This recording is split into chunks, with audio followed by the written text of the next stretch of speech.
بسم الله الرحمن الرحیم. داستان امروز ما در ارتباط با صحابی دیگری از یاران رسول خدا صلی الله علیه و سلم است.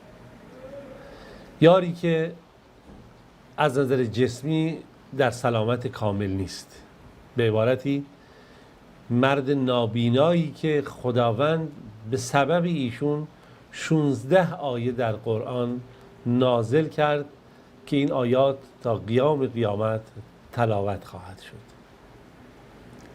و این سخنیه که همه مفسران بر اون متفق هستند. بله، این شخصی هست که پیامبر خدا، پیامبر بزرگ خدا صلی الله علیه و سلم، به خاطر ایشون از بالای 7 آسمان مورد عتاب قرار گرفت و مورد ملامت قرار گرفت، ملامتی بسیار دردناک و اثرگذار و حکمت آموز. ولی این شخص کسیه که جبرائیل امین بر قلب پیامبر کریم از جانب خدا براش وحی نازل کرده. خب این چه شخصی است؟ ولی این شخص عبدالله ابن ام مکتوم هست که مؤذن رسول خدا صلی الله علیه و سلم هم می باشه. بله، عبدالله ابن ام مکتوم اهل مکه هست، از قریش هست و با پیامبر خدا صلی الله علیه و سلم نسبت فامیلی داره، به عبارتی پسردایی ام المؤمنین خدیجه رضی الله عنها هستش. بله، ام المؤمنین خدیجه بنت خویلد که همسر پیامبر خدا صلی الله علیه و سلم هست، اولین همسر پیامبر و اولین زنی که اسلام رو پذیرفته. پدر ایشون قیس ابن زائد هست، پدر عبدالله ابن ام مکتوم، و مادر ایشون عاتکه بنت عبدالله. اما به سبب اینکه ایشون نابینا بوده این نامیده میشه به نام ام مکتوم، مادری که فرزندی نابینا داره، عبدالله ابن ام مکتوم.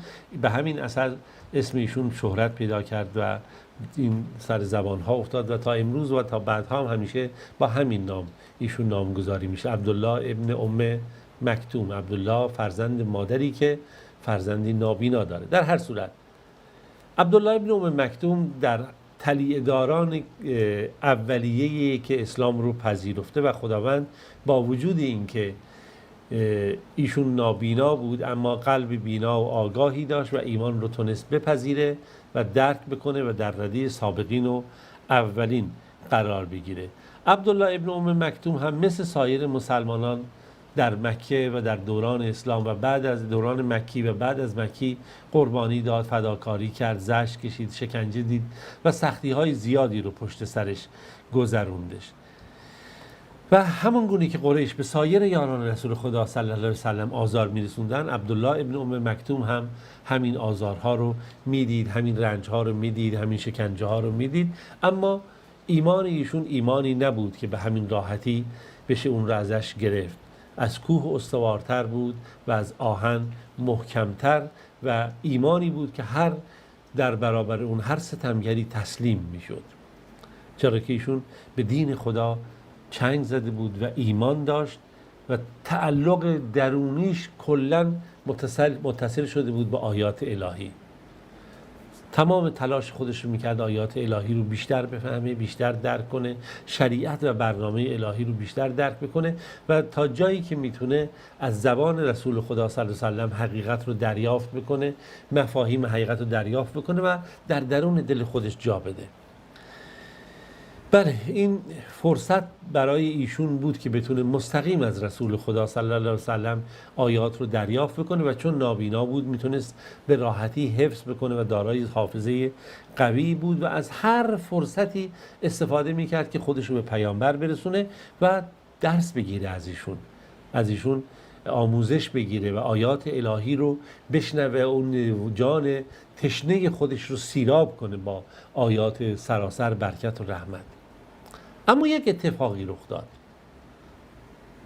اتفاق هم بسیار شگفت‌انگیز و درس‌آموز برای همه کسانی که میخوان در راه حقیقت گام بردارن، همه کسانی که میخوان بندی الله باشن، همه کسانی که میخوان بشریت رو به سوی توحید دعوت بکنن.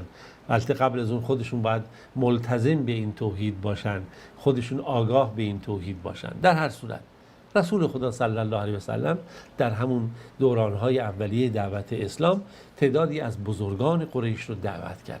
پیامبر خیلی تلاش زیادی میکرد که بتونه اسلام رو به همه برسونه، به ویژه سران و بزرگان قریش که اثرگذار بودن در جامعه عربستان اون روز، به خاطر مسئله قومیتی، به خاطر دارا بودن ثروت، به خاطر اینکه اینها در مکه بودن و همه عربهای سرزمین حجاز چشمشون به اینها بود که اینها چه میکنن و این خیلی مهم بود که اینها بتونن ایمان بیارن. شما میبینید که حتی در رده‌های اول ایمان آورده‌های کنار پیامبر ابوبکر صدیق هست، عثمان ابن عفان هست، عبدالرحمن ابن عوف هست، سعد ابن ابی وقاص هست، عمر فاروق هست، علی رضی الله عنه هست. حالا حضرت علی پسر بچه جوانی هستش، اما مصعب ابن عمیر هست و شخصیت‌های بسیار زیادی کنار پیامبر هستند و این اهمیت داشت برای پیامبر که بتونه رؤسای قریش رو به سمت اسلام دعوت بکنه و به اونها اهمیت بده. اینی که در یک جلسه خصوصی با اینها بالاخره در همون حلقات و جلساتی که اونجا عرب‌ها می نشستن در اون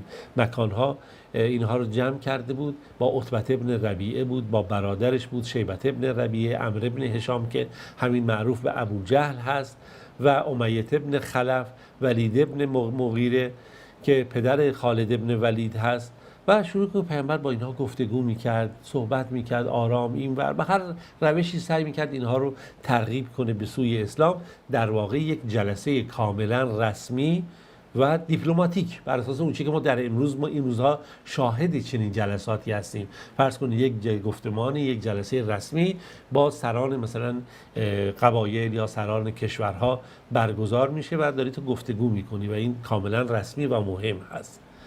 خب در حالی که پیامبر صلی الله علیه و سلم داشت با اینها صحبت میکرد و فلان و بتونه اینها بالاخره اسلام رو بپذیرن، نرمتر بشن یا حداقل برخوردشون رو در مقابل با اسلام یک کمی نرمتر بکنن، یک کمی سختیشون رو بکاهن، صحابه رو کمتر اذیت بکنن و خب گفتگوی بسیار مهم و با اهمیتی بود. در یک چنین لحظه‌ای عبدالله ابن ام مکتوم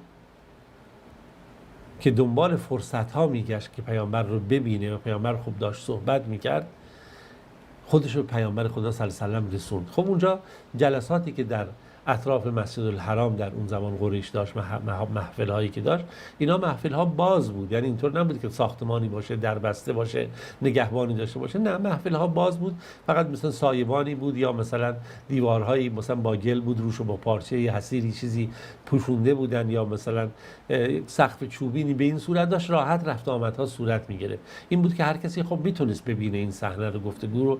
و خب عبدالله ابن مکتوم هم که در همون حوالی بود صدای پیامبر خدا صلی الله علیه و سلم رو شنید و به این امیدی که بره که آیاتی از قرآن بشنوه یا سوالی داشته باشه بره از پیامبر خدا صلی الله علیه و سلم آموزش بگیره.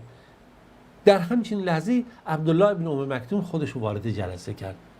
یا رسول الله علمنی مما علمک الله، ای رسول خدا به من آموزش بده اون چرا که خداوند به تو آموزش داده، به من یاد بده اون چرا که خدا به تو یاد داده. جلسه کاملا رسمی، پیامبر در حال گفتگو و مذاکره، اونها هم همینجوری در حال توجه و بالاخره گفتگو و پاسخ دادن به پیامبر. یک فرد ضعیف و ناتوان و چه بسا فقیر وارد جلسه میشه، نابینا که در یک موقعیت پایینتر اجتماعی قرار گرفته، در جلسه‌ای که سران قریش قرار گرفتن، رو به پیامبر خدا صلی الله علیه و سلم میکنه به من یاد بده اون چی که خدا به تو یاد داده.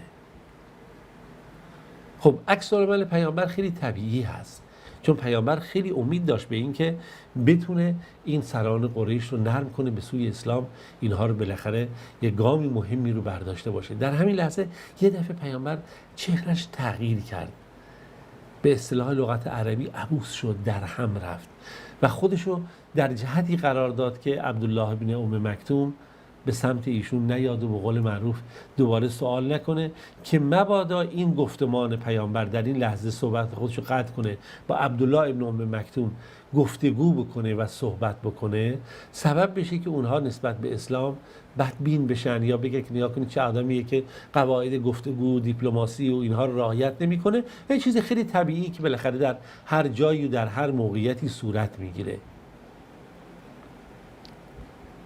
خب در یک چنین حالتی خب پیامبر نمیخواست این فرصت از دست بده و نیت بدی هم نداشت که خدای نکرده این کار رو بکنه و اون شخص هم خب چهره نابینا بود و نمیتونست ببینه. فقط پیامبر صلی الله علیه و سلم به طور طبیعی چهرهش درهم شد و خودش رو برگرداند.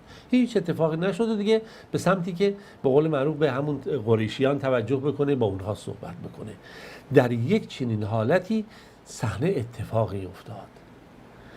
به مجرد اینکه پیامبر خدا صلی الله علیه و سلم مشغول گفتگو با اونها شد و مشغول مذاکره با اونها شد و بی‌توجهی کرد به عبدالله ابن مکتوم و چهرهشون درهم شده بود، بعد از جلسه همین که به سمت خانهش میرفت، به طرف خانواده که بره خونه، یک دفعه خداوند اتفاقی رخ داد. چشمهای پیامبر سنگین شد و احساس کرد که با تمام قدرت به سر ایشون داره فشار میاد، فشاری سنگین که نشان از این داشت که وحی داره میاد، وحی که با انواع وحیایی که تا به حال اومده بود کاملا متفاوت بود. کاملا رسول خدا صلی الله علیه و سلم رو تحت یک فشاری قرار داد، این وحی تحت یک حالتی قرار داد که سر پیامبر خدا صلی الله علیه و سلم میخواست از شدت درد به اصطلاح ما بترکه و چشمانش کاملا تیره و تاریک شد. یک دفعه آیات قرآن نازل شد. چی نازل شد؟